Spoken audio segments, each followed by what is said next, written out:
Zombie Apocalypse.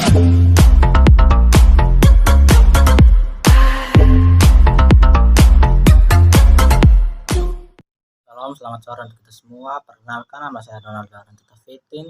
Saya dari Prodi PPN tingkat 1B. NIM saya PO 530-320-521-1479. Baik, di sini saya akan menjelaskan andrologi dasar. Pengertian andrologi. Andrologi adalah spesialis medis yang berhubungan dengan kesehatan pria, secara khususnya kepada masalah-masalah yang berhubungan dengan sistem reproduksi dan sistem urin pria. Yang kedua, pandangan umum, seperti halnya pada ilmu kebidanan dan kandungan yang khususnya menangani permasalahan pada wanita. Spesialis kedokteran yang menangani hal tersebut adalah dokter spesialis kebidanan dan kandungan. Demikian juga dengan permasalahan pria ditangani oleh dokter spesialis andrologi. Yang berikut cakupan andrologi. Yang pertama, laki-laki pada usia balita dan anak-anak.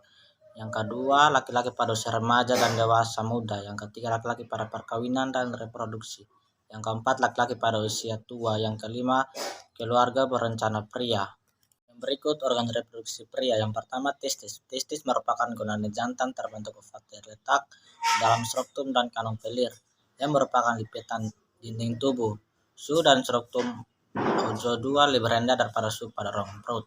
Yang kedua, epidermis merupakan saluran yang keluar dari testis.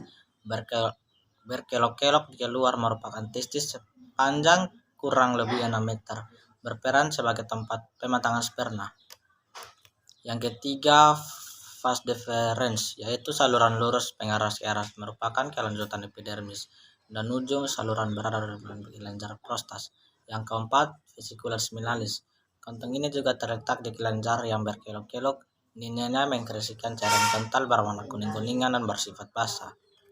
Yang kelima, kelenjar prostat. Prostat di bawah kanung kemih mengekspresikan getahnya secara langsung ke dalam cairan uretra berupa cairan encer berwarna putih seperti susu, mengandung enzim antikoagulat dan asam sitrat. Keenam, kelenjar kompres atau kelenjar bol uretra terletak di bawah kelenjar prostat. Melalui saluran mengekspresi getahnya ke dalam uretra berupa muskus atau lendir jenis bersifat basah yang dapat menetralisasi asam yang tertinggal di sepanjang uretra. Yang ketujuh, penis. Penis tersusun dari 3 silinder jaringan eritral mirip spons, berasal dari vena dan kapiler yang mengalami modifikasi.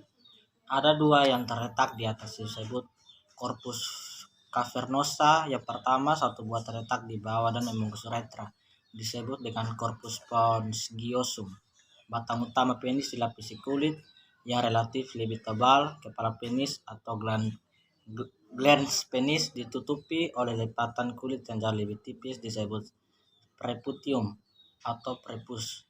Kulit inilah yang kehilangan pada saat dihilat. Berikut struktur sel sperma atau spermatozoa. Sperma tersebut juga spermatozoa adalah sel gamet dari laki-laki. Sel ini mempunyai ukuran panjang keseluruhan 50 sampai 60 mikrometer, di mana terdiri dari 3 bagian, yaitu bagian kepala, bagian tengah, dan bagian ekor. Spermatozoa atau sperma dihasilkan oleh testis, sedangkan cairan seminal diproduksi oleh kelenjar tambahan di sepanjang saluran reproduksi pria. Ukuran spermatozoa yang normal sehingga 20 juta per mil. Spermatozoa terletak mendekat dengan membran basalis tubulus menificus. Sperma dewasa terdiri dari 3 bagian, yaitu kepala, bagian tengah, dan ekor. Kepala sperma mengandung nukleus. Bagian ujung kepala ini mengandung akrosom yang menghasilkan enzim yang berfungsi untuk menembus lapisan sel telur pada waktu fertilisasi. Yang berikut, proses pembentukan spermatozoa dipengaruhi oleh cara kerja beberapa hormon yang dihasilkan kelenjar hipofisis, yaitu yang pertama, LH atau luteinizing hormone, yaitu merangsang sel Leydig untuk menghasilkan hormon testosteron. Yang kedua, FSH atau follicle stimulating hormone, merangsang sel sertolik untuk menghasilkan ABP atau androgen dinding protein yang akan memacu spermatogonium untuk memulai proses spermatogenesis. Yang berikut pengertian spermatogenesis. Spermatogenesis adalah proses pembentukan sperma di dalam tubulus seminiferus. Dinding tubulus seminiferus dilapisi oleh sel germinal. Yang pertama, spermatogenesis terjadi melalui beberapa tahap, yaitu sperma primer, sperma sekunder, spermatif, dan sperma. Berikut masalah terkait andrologi. Yang pertama, infertilitas pada pria. Biasa terjadi ketika pria tidak bisa menghasilkan sperma dalam jumlah yang cukup. Sperma yang berkualitas baik atau tidak bisa menghasilkan sperma sama sekali. Yang kedua, masalah seksual pada pria. Masalah seksual pada pria yaitu gangguan ejakulasi, disfungsi ereksi, dan hasrat seksual yang rendah menyebabkan dapat bermacam-macam mulai dari penyakit tertentu, kondisi fisik, dan psikis. Yang ketiga, hipogonadisme adalah kondisi ketika kelenjar seksual tidak menghasilkan hormon dalam jumlah yang cukup. Kondisi ini dapat menimbulkan berbagai gangguan seperti impotensi dan pada pria dan gangguan menstruasi pada.